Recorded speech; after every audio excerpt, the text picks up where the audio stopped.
Dear student, you are welcome in our SST class. I am Madhuri Bharadwaj. I am your SST teacher. Today we will continue our chapter number 16. In chapter number 16, today our topic is development of agriculture.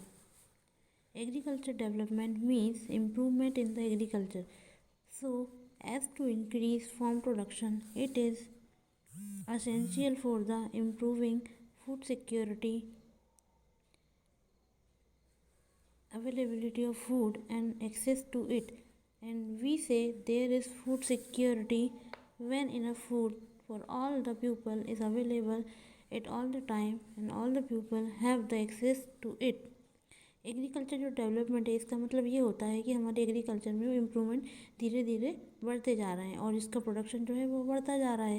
यही हमारे लिए बहुत important है और food security के लिए यही आवश्यक है। इसलिए हम ये कह सकते हैं कि जो फूड सिक्योरिटी है वो हमारे लिए, लोगों के लिए जो पर्याप्त है वो नहीं है, हमें इसकी और ज़्यादा आवश्यकता है।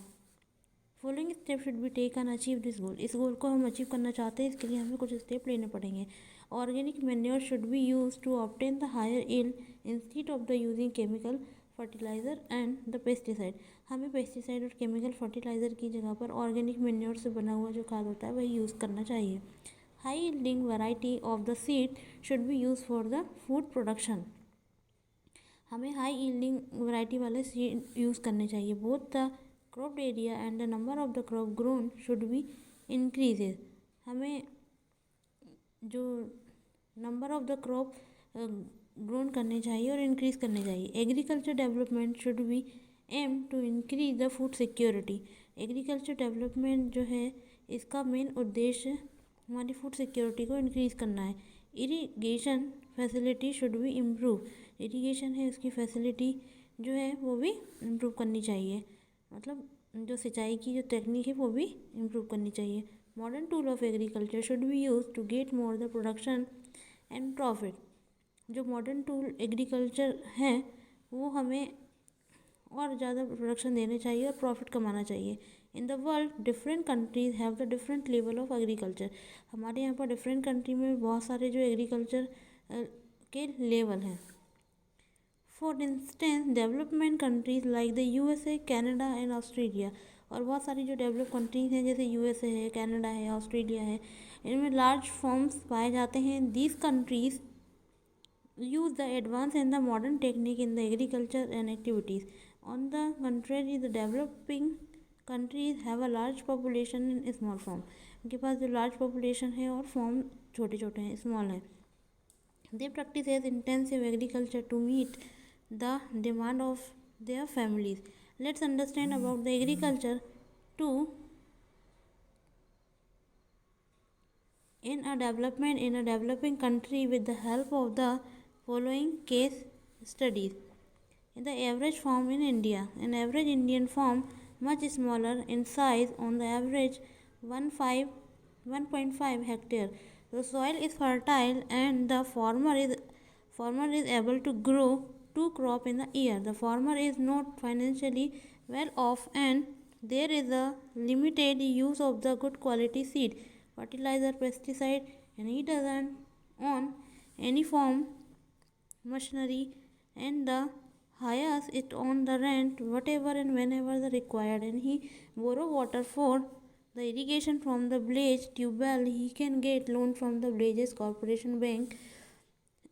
अब हम यदि एवरेज इंडियन फार्मर को देखेंगे, स्मॉलर साइज़ के होते हैं और इसका यदि हम एवरेज देखें 1.5 हेक्टेयर, तो यहाँ की जो सॉइल रहती है वो फर्टाइल भी रहती है और उसमें दो से एंड मतलब हम एक साल में 2 क्रॉप को उगा सकते हैं। और जो फाइनेंशियल कंडीशन रहेगी वो फार्मर की वो भी ज़्यादा ठीक नहीं रहेगी और यदि हम इसको लिमिटेड मात्रा में यूज़ कर सकते हैं और लिमिटेड मात्रा में फर्टिलाइज़र यूज़ कर सकते हैं, पेस्टिसाइड भी लिमिटेड मात्रा में यूज़ कर सकते हैं।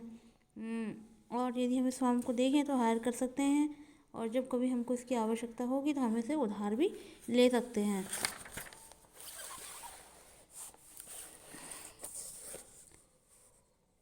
Time of requirement in average Indian farmer consult his Elder, मतलब इस प्लान के बारे में हम एल्डर से, फ्रेंड से और विलेज कॉर्पोरेटिव सोसाइटी और रिगार्डिंग द फार्मिंग प्रैक्टिसेस, इन सबसे हम प्रैक्टिस भी कर सकते हैं और पूछ भी सकते हैं। He resides with his family in the village where they also keep some domestic animal like the cow, goat, buffalo, etc. And the produce from the is less and just enough to the sustain the family's requirement, and the later surplus crop and sold nearby the market and mandi. Whatever the price farmer get, as there is no proper storage facility in the village. जब food जो seeds हैं वो prepare हो जाते हैं या crop prepare हो जाती है तो फिर उसको मंडी में बेच दिया जाता है. यदि हम केस स्टडी में देखेंगे ना, average farm in the USA, farm size is very large. USA का जो फार्म साइज होता है वो बहुत लार्ज होता है हमारी इंडिया के कंपैरिजन में. A farmer usually on 250 hectare in the land on the average. इनका एवरेज इतना होता है. And the farmer in the USA doesn't live like a patient.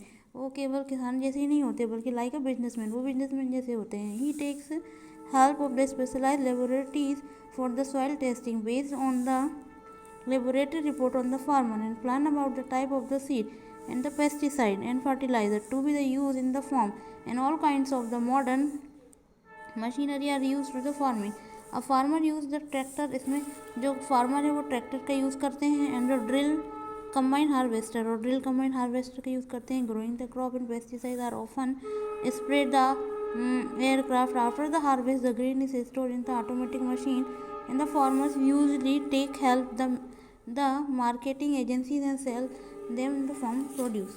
यहाँ पर भेज देते हैं. It's enough for today. We will start new chapter tomorrow. Thank you so much.